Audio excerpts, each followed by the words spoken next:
What's happening, people? I hope you're all well. So right now I'm literally in bed. I have no other time to make this video, but you know what? If you're a true grinder, then bedtime is simply just another opportunity for you to put in that work. I don't know why more people don't do that. But anyway, the opinion I'm about to give is the opinion coming from a complete stranger online. Please be responsible when competing in the markets. So I'm late with this one. Better late than never. Deontay Wilder suffers a knockout defeat to Zhang in round number 5. And if you, like myself, placed a bet on the fight simply not going the distance, then you generate profit from this situation, which is what this channel is all about. So let's talk about it. The reason I thought that this fight would not go the distance is because you have two elite punchers. Now, this isn't always definitive of a fight not making it the distance.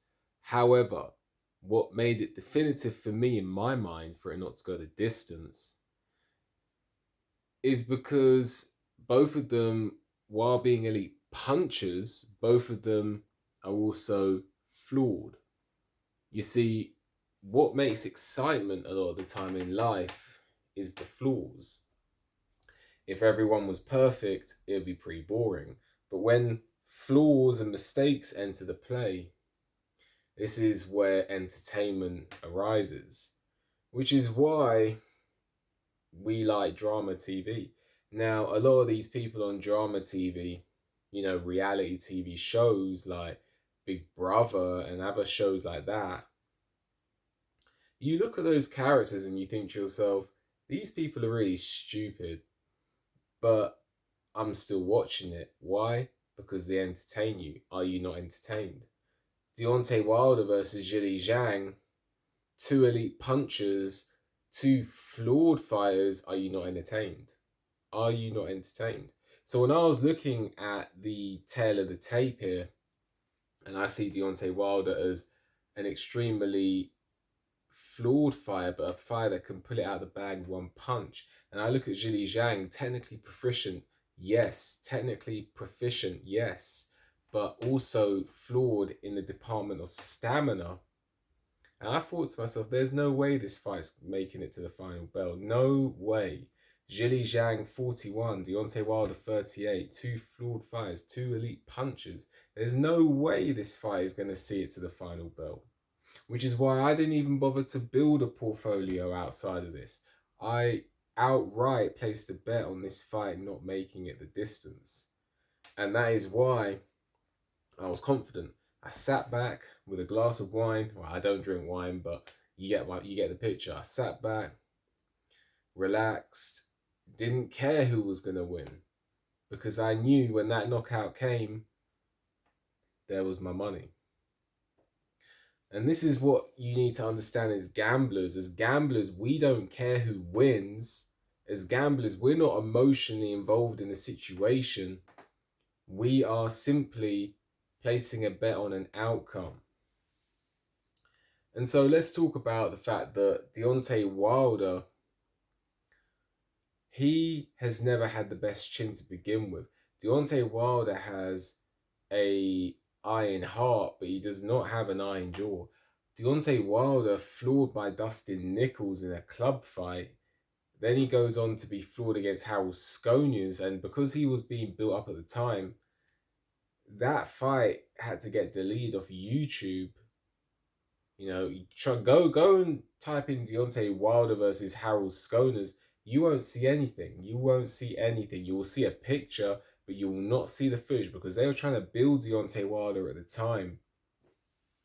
And they couldn't risk him being, they couldn't risk footage of their favorite prospect, Golden Boy, trying to promote their prospect and have him being floored by Harold Scone as a journeyman plastered all over YouTube.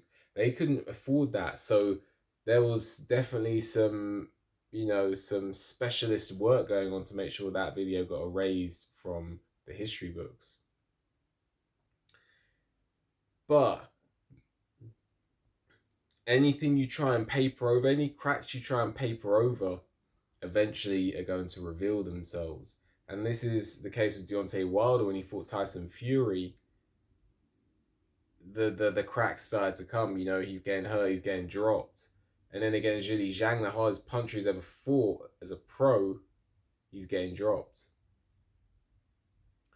And so Deontay Wilder, I don't, the fact that he's past his best is in some ways relevant, but in some ways irrelevant, because prime Deontay Wilder versus prime Zhilei Zhang, does that fight make it the distance? In my opinion, no.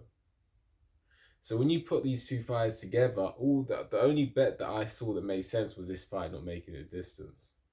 It was as simple as that. And that is, because I'm not really, Zhilei Zhang, you have a guy who is deceptively fast. He's not fast in the traditional sense, but when he pings that straight left hand, it's quick. Zhilei Zhang has the timing of that left hand. See, Deontay Wilder had fast timing in his prime, and now that timing is gone. He can't see the gap to sling that right hand at the exact right moment, which is why he's always waiting on it. He can't pull the trigger. Zhilei Zhang, he's got immaculate timing with that straight left hand, but it's something else that's not just speed. Deontay Wilder's straight right hand was always based on speed, snap, and punching in the gaps. Zhilei Zhang, it's like, it is timing and it is an element of speed, but there's something else to it that he has that means he's kept it as he's aged. And I think Zhilei Zhang is going to be a dangerous prospect for any heavyweight because of his size, because of that straight left hand, and because of that power. But I also think that Zhilei Zhang is extremely beatable. As we saw in the Parker fight, he can be outworked. And this is why when I was watching this fight, I thought, hey, Deontay Wilder's getting absolutely battered, but if he can make it to round 5, round 6, round 7, what happens then? When Zhilei Zhang starts to lower the output, what happens then? And I know it's not so relevant for this fight, but in the future, if you can get Zhilei Zhang to round 8, round 9, round 10, and you've maybe won a few rounds, maybe you're 1 round down, or maybe it's a tie, the fight's yours. Zhilei Zhang is not going to be there after round 9, round 10. He's just going to be creeping with his hands held high with low output, maybe looking for the odd Hail Mary punch. That's all there is to it. So I think that Zhilei Zhang, he's a beatable heavyweight. But if you're in the first few rounds with him, you better be on your P's and Q's. So Zhilei Zhang gets the job done. Deontay Wilder, in my opinion, I think he should retire because I think that the right hand is gone, and that was his only saving grace in boxing. I think that Deontay Wilder, I think that he needs to retire. I do, because the one weapon he had other attributes as well. He had a good jab when he used it.